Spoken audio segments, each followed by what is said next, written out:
কোরআন তেলাওয়াত শুনলে ইমান বাড়ে? বাড়ে না। এই যে রমজান মাস আসছে, ইমাম সাহেব যদি 10 মিনিট তারাবির জায়গায় 15 মিনিট করে দেয়, ওর চাকরি 12:30 বেজে যাবে, যাবে না?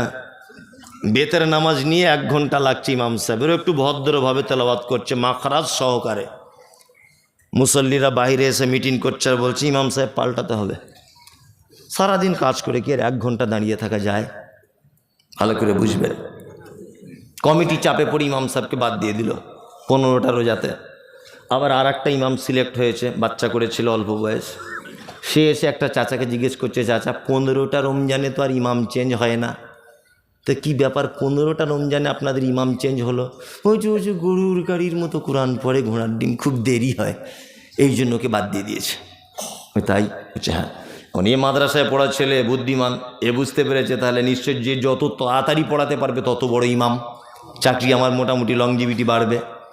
ওর লাগতে 1 ঘন্টা, এ মোটামুটি 35 মিনিটে বেতের টেতে সব শেষ করে দিয়েছে। মুসল্লি তখন বাইরে এসে বলছে, এই হচ্ছে শালা বাপের বেটা ইমাম। আর আগে যে ছিল ধুর ঘোড়ার ডিম, কিছু জানে না কোরআন পড়তে, এত লেট হয়।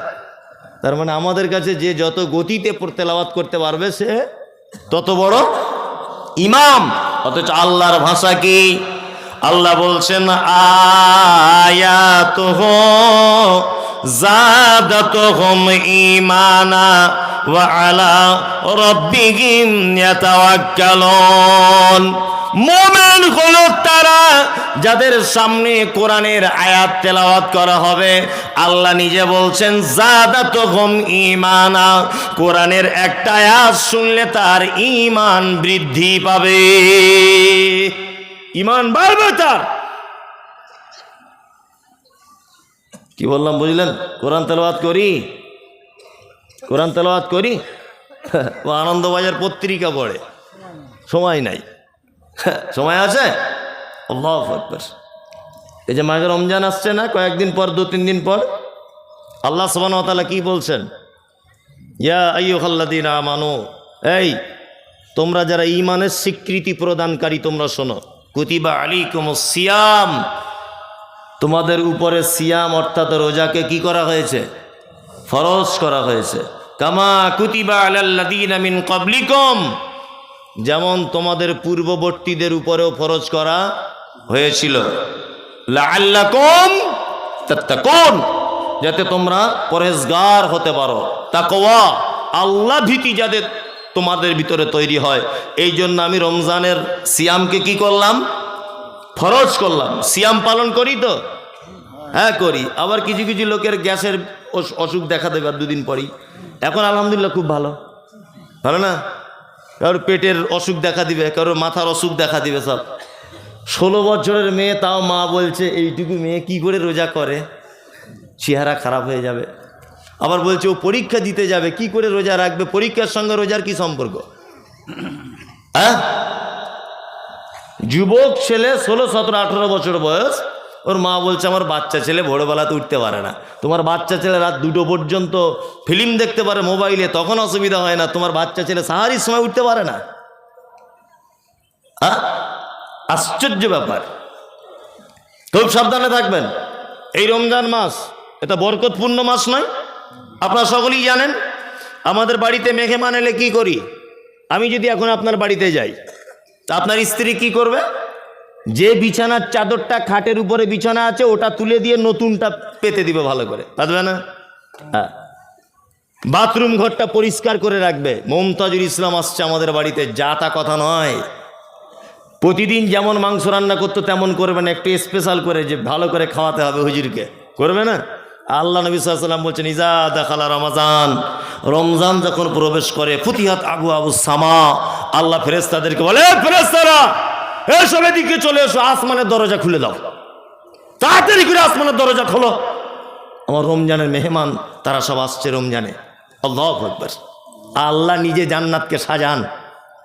আল্লাহ গুল্লিকাত আবওয়াবুন নার, আর জাহান্নামের দরজাকে বলা এই চলো তুমি আটকে যাও, রমজান মাস চলছে। অসুলসিলাতিশ শায়াতিন, শয়তানদেরকে লোহার জিঞ্জিলে করে বেঁধে দেওয়া হয়, কারণ রমজানের সম্মানে, তাই না?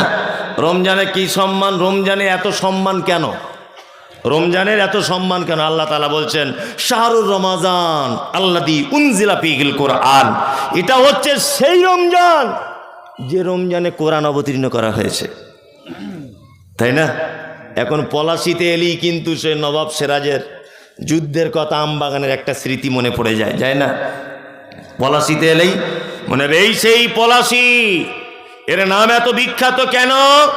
এখানে নবাব যুদ্ধ করেছিল ব্রিটিশদের সাথে আমবাগানে, এই জন্য তো পলাশির এত নাম। হ্যাঁ, কলকাতার এত নাম কেন? না, কলকাতার হাওড়া ব্রিজ খুব বিখ্যাত, কলকাতার রসগোল্লা খুব বিখ্যাত। রমজানের এত সম্মান কেন? রমজানের এত মর্যাদা কেন? আল্লাহ তাআলা বলছেন আল্লাযী উনজিলা ফীহিল কোরআন, এর মর্যাদা এই কারণে যে এই মাসে কোরআন অবতীর্ণ করা হয়েছে, তাই।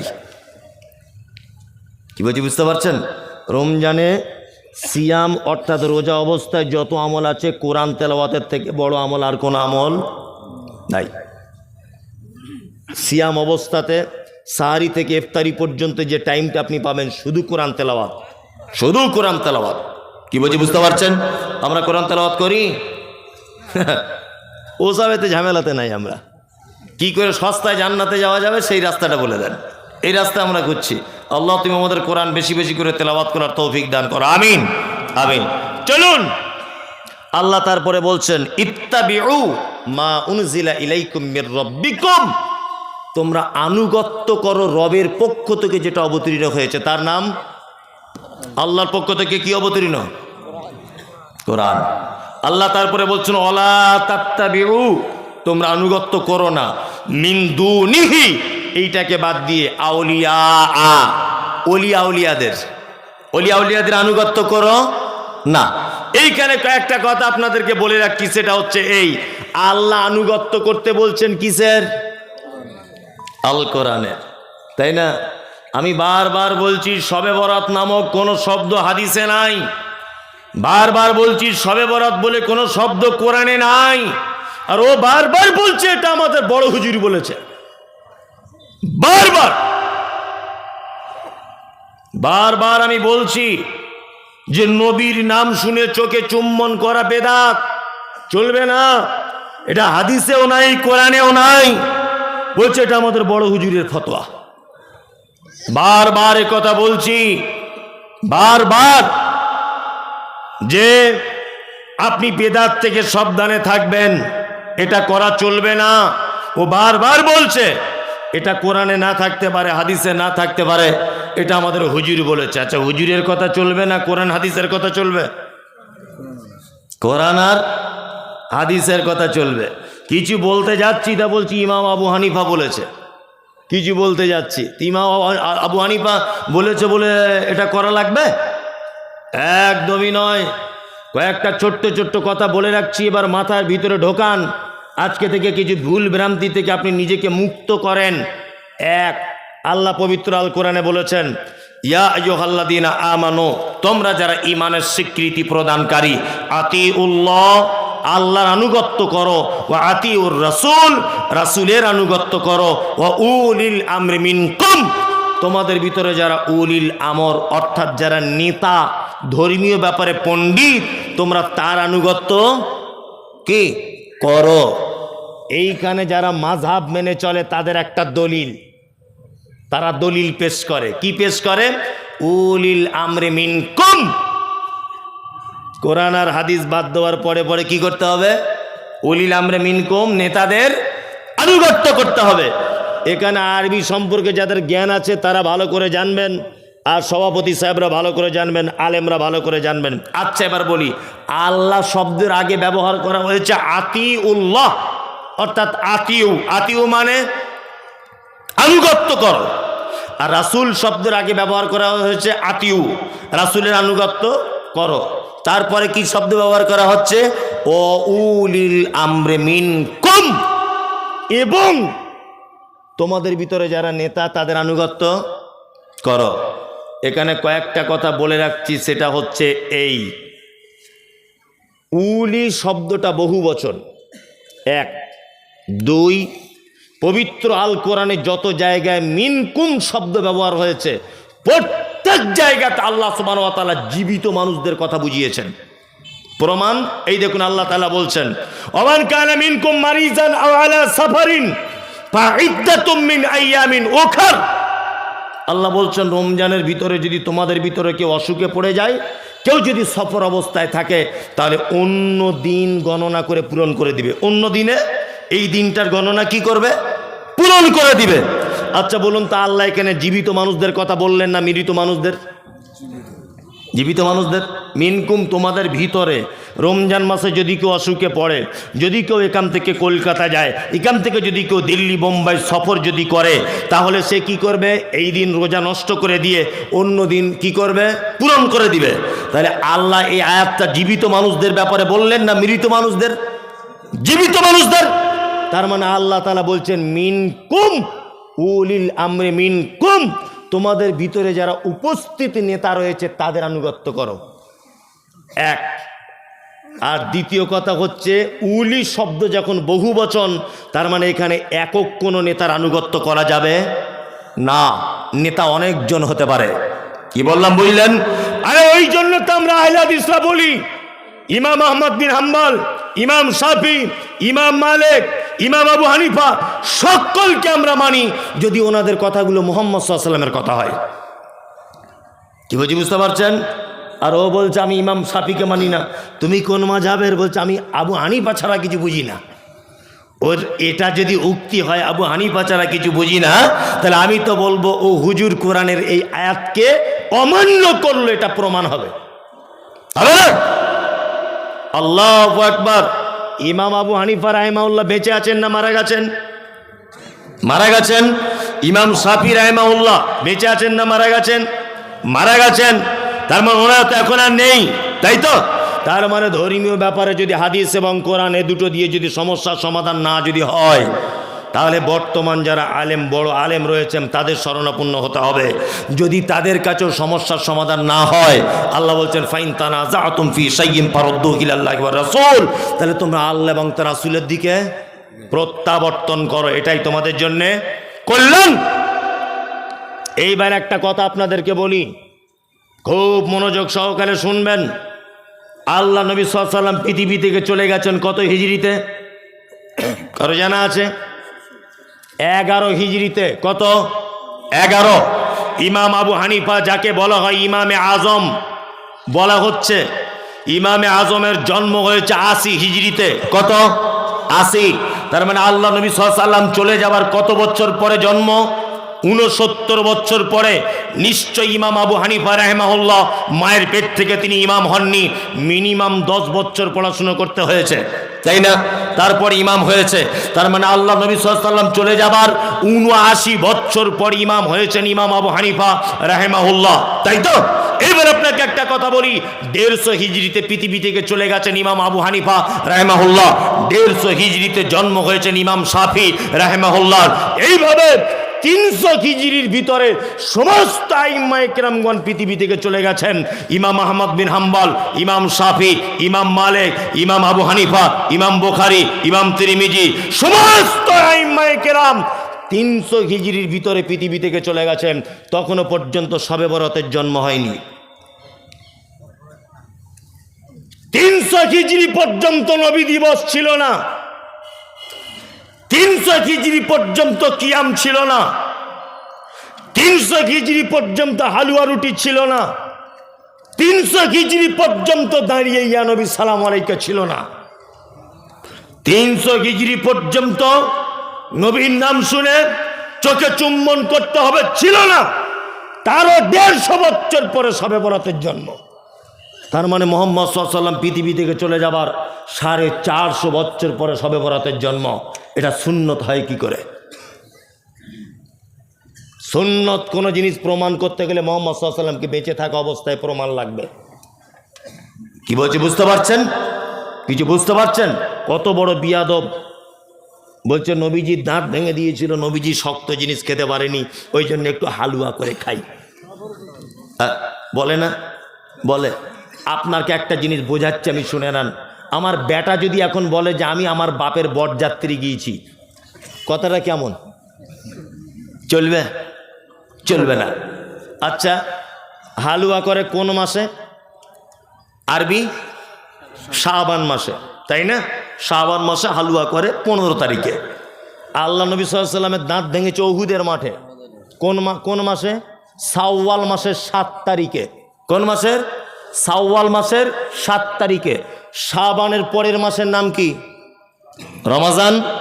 রমজানের পরে শাওয়াল 7 তারিখ। তার মানে 15 তারিখ থেকে এইদিকে 15 দিন, ওদিকে 1 মাস, 1 মাস 15 দিন, আর ওদিকে 7, 15 7 কত? 22। মানে এখনো নবীজির দাঁত ভাঙতে 1 মাস 22 দিন বাকি। ও বিয়াদব তার আগে হালুয়া করে বসে আছে। তার মানে এর পাছার চামড়া তুলে দিতে হবে হারাম করে। এখনো দাঁত ভাঙতে 1 মাস 22 দিন বাকি আল্লাহ নবী সাল্লাল্লাহু আলাইহি ওয়াসাল্লামের। কি বলছি বুঝতে পারছেন? ও আগে থেকে হালুয়া করে বসেছে, তার মানে ও দাঁত ভাঙার পক্ষে। দাঁত এখনো ভাঙেনি যাতে নবীজির দাঁত ভাঙে। হালুয়া খেয়েই ও সুন্নত পালন করবে। কত বড় হারামখোর! আল্লাহু আকবার। এই দেখুন, আপনাকে আরো মজার কথা বলি, সব গোপন কথা। কি? বাড়িতে মোমবাতি জ্বালাচ্ছে, বলছে ব্যাটা চারিদিকে দিবি, ঘরের সাইডে আছে, সব জায়গায়। বলছে কেন আব্বা? বলছে তোর দাদু রুহু আজকে আমাদের বাড়িতে ঢুকবে, অন্ধকারে যাতে অসুবিধা না হয়, ধাক্কা টাক্কা না মারে। সব দেখবেন বাড়িতে মোমবাতি জ্বালাচ্ছে। ওর দাদুর আর কাজ নাই, ও কবরে কি হালাতে আছে, তার পাছাতে মুগুরের বাড়ি চলছে কিনা ঠিক নাই, বলছে ওর দাদু ঘরে আসবে। কি বলছি বুঝতে পারছেন? বেঁচে থাকা অবস্থায় কোনোদিন তার ঘরে লাইট ছিল না, আর মরে যাবার পরে মোমবাতি জ্বালিয়ে দিয়েছে, বলছে তার রুহু আসবে। আর ওর রুহু আসবে তুমি কি করে বুঝলে? আর তুমি দেখলে কোন চোখ দিয়ে যে ওর রুহু আসছে? আশ্চর্য ব্যাপার। আমাদের সব কি কোন দলের বলুন, আপনারা সবাই দেখতে পাবেন, আমাদের বিশেষ করে মহিলারা বিশেষ করে এই পাপের সঙ্গে যুক্ত, এই বেদাতে যুক্ত নয় বেশিরভাগ। আমি আর লোকের কথা কি বলবো, আমার মা আমাকে জিজ্ঞাসা করছে তাহলে সবে বরাতের দিন রোজা রাখতে হবে তো? মানে আগেকার দিনের মেয়ে তো, মূর্খ সুর্খ, লেখাপড়া জানে না। তো আমি বলছি কেন তুমি আজকে রোজা রাখবে কেন? বলছে না তোর বড় বুবু ফোন করেছিল, রোজা রাখতে বলছে। মানে ওরা সব আর কি অন্য মাযহাবের, আমার আব্বা বিয়ে শাদী দিয়েছে, সব রোজা রাখতে বলছে। আমি তুমি এই 15 তারিখকে কেন্দ্র করে যদি রোজা রাখো, তা তোমার জাহান্নামে যাওয়ার জন্য এটাই যথেষ্ট হয়ে যাবে। কি বলছি বুঝতে পারছেন? একদম নয়। কেন? যারা প্রত্যেক মাসে মাসে 3 দিন রোজা রেখে অভ্যস্ত তারা রাখবে। কেউ যদি ঢং করে বলে সবে বরাতের দিন 15ই শাবানে সিয়াম পালন করতে হবে, তাহলে এটা বেদাত। আর মুহাম্মদ সাল্লাল্লাহু আলাইহি ওয়াসাল্লাম কি বলেছেন? কুল্লু বিদাতিন যালালা ওয়া কুল্লু যালালাতিন ফিন্নার। প্রত্যেক নতুন আবিষ্কৃত ইবাদত হচ্ছে ভ্রষ্টতা। প্রত্যেক ভ্রষ্টতাকারী স্থান ফি মধ্যে, নার মানে আগুনের মধ্যে। আল্লাহু আকবার। আল্লাহ তুমি আমাদের সহি হাদিস এবং কোরআন মোতাবেক চলার তৌফিক দান করো, বলুন আমিন। আমিন। হুজুরের কথা ইসলাম চলবে না আমার আপনার কথাই চলবে, না কোরআন এবং হাদিসের কথাই চলবে? কোনটা? কোরআন এবং হাদিসের কথাই চলবে।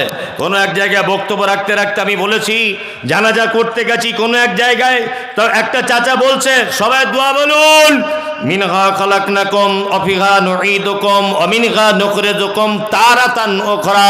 আমি জোরে জোরে বলে দিচ্ছি এই দোয়া চলবে না, বিসমিল্লাহ বলে দেন। চাচা তখন বলছে মমতাজুল ইসলামের মতো বদমাশ মৌলভী সাহেব জগতে নাই। আচ্ছা কেন চাচা, কি হলো তোমার? তুমি কত দূর লেখাপড়া শিখেছো? কোরআনের আয়াত মিনহা খালাকনাকুম বললে অসুবিধা কোথায়? বললাম চাচা কোরআনে আছে বলে সব জায়গায় যে বলা লাগবে, তুমি এটা বুঝলে কেমন করে? বলছে কোরআনের আয়াত মানে সব জায়গাতে বলা যাবে। তাহলে তোমার বড় বেটার নাম ফেরাউন রাখো, এটা তো ফেরাউন কোরআনে আছে। বলছে ওটা কেমন কেমন হচ্ছে না? যে কেন কেমন কেমন?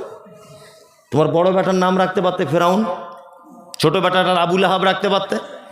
আবুল আহাবের নামও তো কোরআন মাজিদে এসেছে, তাই না? তার মানে বোঝা যায় কোরআন মাজিদে আছে বলেই যে সব জায়গায় বলা যাবে তা নয়। রুকুতে গেলে কি বলি? সুবহান রাব্বিয়াল আজিম। এইটার পরিবর্তে কেউ যদি বলে কুল হুয়াল্লাহু আহাদ আল্লাহুস সামাদ, নামাজ হবে না থাকবে না যাবে? নামাজ বাতিল হয়ে যাবে। কেন? সুবহান রাব্বিয়াল আজিমের থেকে তো কুল হুটা আরো ভালো, ভালো না? কেন নামাজ বাতিল হবে কেন? মানে ওই জায়গাটায় ওইটা সিস্টেম নাই। তাই ওই জন্য সকল দিনী ভাই ও বোনেদের কাছে বিনীত অনুরোধ, আল্লাহ তাআলার ভাষা শুনুন। আল্লাহ বলছেন ইত্তাবিউ তোমরা আনুগত্য করো মা উনজিলা ইলাইকুম মির রাব্বিকুম, রবের পক্ষ থেকে যেটা অবতীর্ণ করা হয়েছে অর্থাৎ আল কোরআন। আর অন্য আয়াত অনুযায়ী বোঝা যায় মুহাম্মদ সাল্লাল্লাহু আলাইহি ওয়াসাল্লামের কথাবার্তা সহিহ হাদিস, এই দুটো ছাড়া আর আমল করার মতো আর মান্যতার যোগ্য কোনো বই পৃথিবীতে আর নাই। এইবার আপনাদেরকে মজার কয়েকটা কথা বলে দিই, দিয়ে চলে যাব। এক, আল্লাহ তারপরে বলছে ওয়ালা তাত্তাবিউ মিন দুনিহি আউলিয়া, আর ওলিয়া আউলিয়াদের আনুগত্য করবে কে না। এই আল্লাহর ওলি বুঝেন তো কাদের বলে? আল্লাহর ওলি হওয়া সহজ না কঠিন? এই বলছে কঠিন, মানে ওনাকে ভাবানো হয়েছে কঠিন। আমাদের কেমন করে বলে আল্লাহর ওলি, কেমন করে ডেফিনিশন কেমন করে দেয় আমাদের সামনে জানেন তো? ও ভাইরা, ও মায়েরা, অমুক জায়গার একটা আল্লাহর ওলি ছিল, 30 বছর বিয়ে শাদী করেনি, গোপগুলো বড় বড়, এত আল্লাহর প্রেমিক ছিল। সে এক অজুতে আজকে 30 বছর এশার নামাজ অজুতে ফজরের নামাজ পড়তো। আর কি করতো না, তার একটা ডান পাটা গাছের ডাল এরকমভাবে ঝোলানো থাকতো। এত বড় আল্লাহর ওলি। ও বন্ধুরা, আমাদের অমুক জায়গার একটা বড় ওলি ছিল, এত বড় আল্লাহর ওলি, সুন্দরবন বেড়াতে গেছে। নৌকায় করে যখন যাচ্ছে আল্লাহর ওলি, তখন একটা বাঘ এসে নৌকাতে ঝাঁপ দিয়ে পড়েছে খাবে বলে। ওলি তখন বলছে চাই বিয়াদব কোথাকার, আমি আল্লাহর ওলি আর আমাকে খেতে এসেছিস। বাঘ তখন বলছে হুজুর নমস্কার, আপনি যে পীর সাহেব আমি ব্যাপারটা বুঝতে পারিনি। নিয়ে বাঘ চলে গেল জঙ্গলে। এত বড় আল্লাহর ওলি ছিল। আল্লাহর ওলি জঙ্গলে নদীতে যেতে যেতে দেখছে বাঘ নদীর মাঝখানে এইরকমভাবে হাত জোর করে নৌকার সামনে দাঁড়িয়ে বলছে হুজুর আমাকে ক্ষমা করে দেন, আপনি না ক্ষমা করলে পৃথিবীর কেউ ক্ষমা করবে না। পাবলিক বলছে না রে তকবীর আল্লাহু আকবার। মনে মনে বলছি যে বক্তার পাছার চামড়া তুলে দিতে হবে আর শ্রোতার সব জল বিচ্যুতি লাগিয়ে দিতে হবে। কি বলছি বুঝতে পারছেন না? আরে বাঘ কোনোদিন নদীর সামনে হাত জোর করে দাঁড়াতে পারে? পারে? আল্লাহ, মিথ্যা কথা। আল্লাহর ওলি সম্পর্কে আমাদের কেমন ধারণা দেওয়া হয়েছে? আমাদের ধারণা দেওয়া হয়েছে ওলি বাবা, ওলি মানে সাংঘাতিক ব্যাপার, বিয়ে শাদী করা যাবে না, মেয়ে ছেলের কাছে থাকা যাবে না, গোঁপ কাটা যাবে না, মাথায় বড় বড় চুল উকুন থাকতে হবে, এমন গায়ে গন্ধ হতে হবে যেন কেউ সাইডে না টিকতে পারে। এইসব আল্লাহর ওলিদের ডেফিনিশন আমাদের কাছে, তাই না? হচ্ছে কি হয় না? আপনাকে কি বলবো আপনাকে? ইমাম আবু হানিফা রাহিমাহুল্লাহ নিশ্চয় একজন ভালো মানুষ ছিলেন, ঠিক আছে? উনি কত বড় আলেম এটা আমি বলছি না, তবে উনি মানুষ হিসাবে খুবই ভালো মানুষ ছিলেন, ইমাম হিসাবে খুব ভালো মানুষ, খুব যোগ্য মানুষ। ওনার উপরে আমার শ্রদ্ধা ভালোবাসা। কিন্তু ওনার মুরিদেরা, ওনাকে যারা ভালোবাসেন, ওনার ব্যাপারে এত মিথ্যা কথা বলেছে, সব আমার কাছে প্রমাণ আছে, বিনা প্রমাণে কথা বলছি না। এখন যদি আমার গাড়ি থেকে বইগুলো আনতে বলি তাহলে তো জলসা জমে যাবে। কি বললাম বুঝলেন? ইমাম আবু হানিফার ব্যাপারে বই লেখা হচ্ছে, ওনার জীবনী। কি বলছে? তিনি যখন জীবনের শেষবার হজ করতে গেছেন, শেষবার, তখন কাবায় দাঁড়িয়ে আমার দিকে ফিরুন এইরকম। আচ্ছা বলুন তো, এইভাবে একটা মানুষ কতক্ষণ দাঁড়িয়ে থাকতে পারে এক ঠাঙের উপরে? 2 মিনিট থাকবে? থাকবে না? 10 মিনিটই থাকবে। তো ওনার শাগরেদেরা লিখছে যে উনি এক পায়ে দাঁড়িয়ে কাবা শরীফের সামনে রেখে 3 বার কোরআন খতম করে তবে রুকুতে যেতেন। আচ্ছা সম্ভব এটা? এক পায়ে দাঁড়িয়ে 3 বার কোরআন খতম করা সম্ভব? সম্ভব নয়। ওনার ব্যাপারে বই লেখা হচ্ছে মিথ্যাভাবে। উনি ভালো মানুষ ছিলেন। কি বলছে? 99,000 বার চামড়ার চোখ দিয়ে আল্লাহকে দেখেছে বলছেন। কি বলছে বুঝতে পারছেন না? ওনার ব্যাপারে বলা হচ্ছে, কি বলা হচ্ছে? বলছে উনি যখন রমজান মাসে তারাবি পড়াতেন, প্রত্যেক রেখাতে 1 বার করে কোরআন খতম করতেন। আচ্ছা প্রত্যেক রেখাতে 1 বার কোরআন খতম করলে মিনিমাম তো 1 ঘন্টা তো লাগবেই। আপনি মোবাইলেও যদি শোনেন কতক্ষণ লাগবে? 1 ঘন্টা। তার মানে 1 ঘন্টা যদি 1 রেখাতে লাগে, তা উনি 20 রেখাত পড়েন, 20 ঘন্টা, তাই তো? আর তাহলে সকাল হয়ে যাবে নাকি আর থাকবে রাত? হ্যাঁ, আশ্চর্য ব্যাপার। এইসব ব্যাপার ওনার ব্যাপারে বলা হচ্ছে, আর বলছে না রে তাকবীর আল্লাহু আকবার। মানে বক্তাও মানে যেমন, শ্রোতাও তেমন। আল্লাহর ওলি, আপনাদেরকে মজার কথা বলি, আল্লাহর ওলি হওয়া পৃথিবীতে যত কাজ আছে সব থেকে সহজ। ওলি মানে 2টি কথা বলে দিই। ওলির 1 নম্বর মানে হচ্ছে অভিভাবক। আল্লাহ বোঝাতে চাইছেন অলা তাত্তাবিউ তোমরা আনুগত্য করো না, মেনে চলো না, মিন দুনি কি আমাকে ছাড়া, আউলিয়া অলি আউলিয়াদের, তাই তো? অলি এক বচন, আউলিয়া বহু বচন। অলির শব্দের অর্থ হচ্ছে অভিভাবক। আচ্ছা, অভিভাবক কাকে বলে এটা আপনারা জানেন তো? অভিভাবক, আমার বেটা আছে বেটি আছে, এই দুজনের অভিভাবককে আমি মমতাজুল ইসলাম। আমার বেটা জুতো ছিঁড়ে গেছে, চাইবে কার কাছে? আমার কাছে। আমার বেটা স্কুলে যাবে, পয়সা চাইবে কার কাছে? আমার কাছে। আমার বেটির স্কুল ব্যাগ নেই, চাইবে কার কাছে? আমার কাছে। অভিভাবক মানে তার অধীনে থাকা প্রত্যেক মানুষের দায়িত্ব তার হাতে, তাই না? আল্লাহ, আমরা কার অধীনে থাকি? আল্লাহর অধীনে থাকি। আল্লাহকে বাদ দিয়ে অন্য কোনো মানুষের অধীনে যেতে যাব? একদম নয়। এইবার আপনাদেরকে একটা কথা বলি, আমাদেরকে অলি দুই প্রকারের। কয় প্রকার? দুই। এক হচ্ছে পরবর্তীতে অলি, এক পূর্ববর্তীতে অলি। ভালো করে বোঝার চেষ্টা করবেন। পরবর্তী অলিকে, পরবর্তী অলি হচ্ছে ইমাম আবু হানিফা, খাজা মঈনুদ্দিন চিশতি, ওই আল্লামা রুহুল আমিন সাহেব, ওই ফকির সাহেব, ওই ন্যাংটো বাবা, ওই দরগা বাবা, ওই গাছতলায় থাকে ছিকল বাবা, তালা বাবা, এরা হচ্ছে মানে পরবর্তীর অলি, তাই না? আমরা ওয়াজ মাহফিলে জলসাতে শুধু এদের জীবনী বলতে বলতে টাইম সব শেষ। অর্থাৎ পূর্ববর্তীতে যারা অলি ছিল, হজরত আবু বকর, হজরত ওমর, হজরত আলী, হজরত উসমান রাদিয়াল্লাহু তাআলা আনহুম আজমাইন, এরা আল্লাহর অলি ছিল না? ছিল কি ছিল না? ছিল। আমরা জীবনী যদি বলতে হয়, আশ্চর্য ঘটনা যদি মানুষের সামনে আল্লাহর অলিদের যদি পেশ করতে হয়, আমরা আবু বকরের জীবনী থেকে বলবো, উমরের জীবনী থেকে বলবো, উসমানের জীবনী থেকে বলবো, আমরা আলীর জীবনী থেকে বলবো। আরে খাজা মঈনুদ্দিনের জীবনী শুনে আমার বাপের লাভ কি?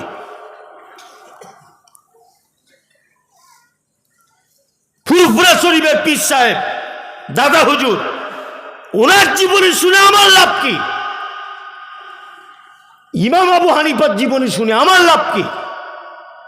কোনো লাভ নেই। 3 ঘন্টা ধরে বক্তব্য রাখছে শুধুমাত্র খাজা মঈনুদ্দিন চিশতির জীবনী দিয়ে।